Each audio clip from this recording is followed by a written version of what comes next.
آپ اگر واقعی ہر دل عزیز بننا چاہتے ہیں تو اپنی زبان میٹھی کر لیں. میں کچھ ٹپس دے دیتا ہوں کہ آپ اپنے الفاظ کو کیسے میٹھا کر سکتے ہیں, کیسے اچھا کر سکتے ہیں. تو سب سے پہلی بات تو یہ ہے کہ پیارے آقا علیہ الصلوۃ والسلام کی سنت مبارکہ ہے کہ نبی پاک بی بی عائشہ صدیقہ رضی اللہ تعالیٰ عنہا فرماتی ہے کہ جس طرح تم تیز تیز گفتگو کرتے ہو, نبی پاک ایسے نہیں کرتے تھے, چلا چلا کر بات نہیں کرتے تھے, تو ٹھہر ٹھہر کر بات کرتے. بلکہ صحابہ فرماتے کہ پیارے آقا علیہ الصلوۃ والسلام جب گفتگو فرماتے نا تو کوئی اگر گننا چاہتا نا, الفاظ کاؤنٹ کرنا چاہتا تو وہ کاؤنٹ کر لیتا. اب ہم غور کریں کہ ہمارے الفاظ کوئی کاؤنٹ کرنا چاہے تو کیا کاؤنٹ کر سکتا ہے؟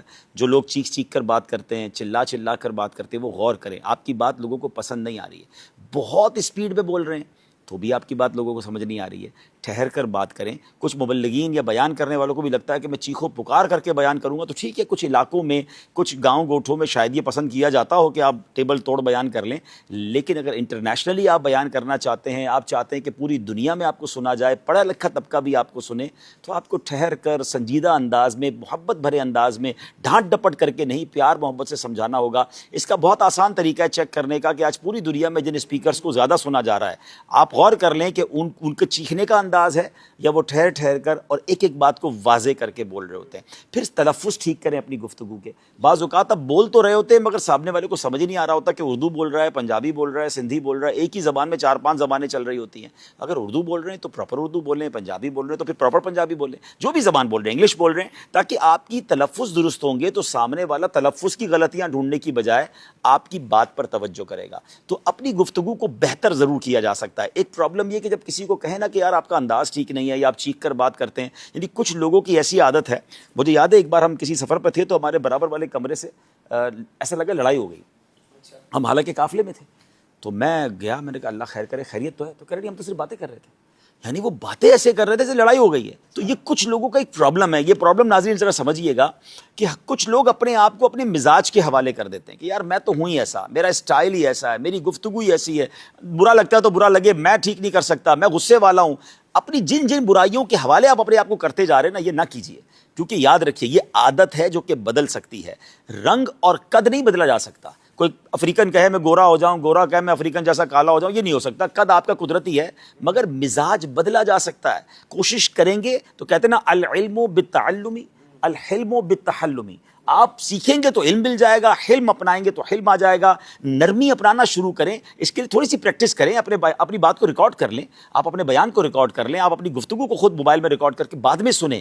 یقین کریں آپ کو اتنی بعض اوقات شرمندگی ہوگی کہ یار میں ایسے بات کرتا ہوں. ایسے بعض اوقات جملے ایڈ کیے ہوئے ہوتے ہیں جو سامنے والوں کو اریٹیٹ کر رہے ہوتے ہیں. ہم نے پچھلے دنوں بھی مثال دی تھی, چونکہ, چنانچہ, جیسا کہ, حاجی صاحب, اور پھر تسبیحات وہ والی پڑھنا جہاں پڑھنے کا موقع نہیں.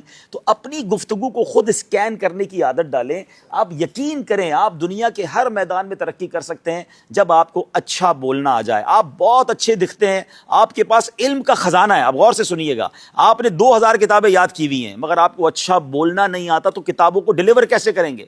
اپنے سینے میں محفوظ لے کے چلے جائیں گے نا.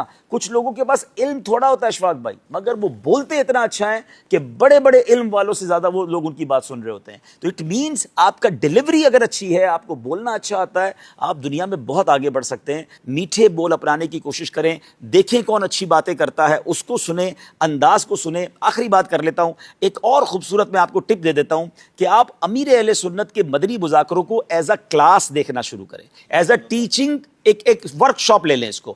آپ غور کریں کہ امیر اہل سنت کیا کیا کرتے ہیں. میں نے بہت غور سے مدنی مذاکرے کو ایک طرح سے اسکین کرنے کی کوشش کی کہ آپ دیکھیں مشکل سوال کو مسکرا کر کیسے سنتے ہیں, ٹپیکل کوسچن کو جواب کیسے دیتے ہیں, ہر تھوڑی دیر بعد موضوع تبدیل کیسے کرتے ہیں, آپ کسی ناظرین میں سے کسی کو بور نہیں ہونے دیتے, تھوڑی دیر بعد آپ ناظرین سے سوال لے لیتے ہیں, کبھی بچوں کو انوالو کر لیتے ہیں, کبھی نعت شریف شروع ہو جاتی ہے. انسان یکسانیت سے بور ہو جاتا ہے. مبلغین کے لیے, اسپیکرز کے لیے, پروگرام کرنے والوں کے لیے مدنی مذاکرہ ایک ایسی کلاس ہے کہ آپ ہر تھوڑی دیر بعد اس کا رنگ چینج ہوتے ہوئے دیکھیں گے. کبھی چہروں پر مسکراہٹ ہوگی, کبھی آنکھوں میں آنسو ہوں گے, کبھی کوسچن آنسر ہوں گے, کبھی خوف خدا ہوگا, کبھی عشق رسول ہوگا. اتنی ورائٹی ہے. تو آپ کی ذات میں اگر ورائٹی نہیں ہے تو آپ بہت آگے نہیں بڑھ سکتے. ایک بات یاد رکھیے, پریڈکٹیبل نہ بنیے. کچھ لوگ پریڈکٹیبل ہیں, یعنی پریڈکٹیبل سے مراد یہ کہ ہمیں پتہ یہ کیا بولے گا. جس دن آپ کے بارے میں یہ ہو گیا نا کہ جب بھی راشد بھائی بات کریں گے یہی والی بات کریں گے, تو آپ کو لوگ سننا چھوڑ دیں گے کہ یار ان کا تو ایک ہی ٹاپک ہے, ایک ہی انداز ہے. آپ کے اندر اتنا کچھ ہو کہ جب آپ بیان کریں, آپ کسی سے مشورہ کریں, آپ گفتگو کریں, یار کوئی نئی بات لے کر آئیں گے. یہ ماشاءاللہ ان کا مطالعہ اتنا اچھا ہے کہ آج یہ کسی نئے موضوع پہ بات کریں گے. تو جتنا انپریڈکٹیبل رہیں گے آپ، جتنی آپ کے اندر ماشاءاللہ مطالعہ ہوگا، آپ اپنی گفتگو میں تنوع لائیں گے، ورائٹی لائیں گے، انشاءاللہ لوگ آپ کو سنتے چلے جائیں گے.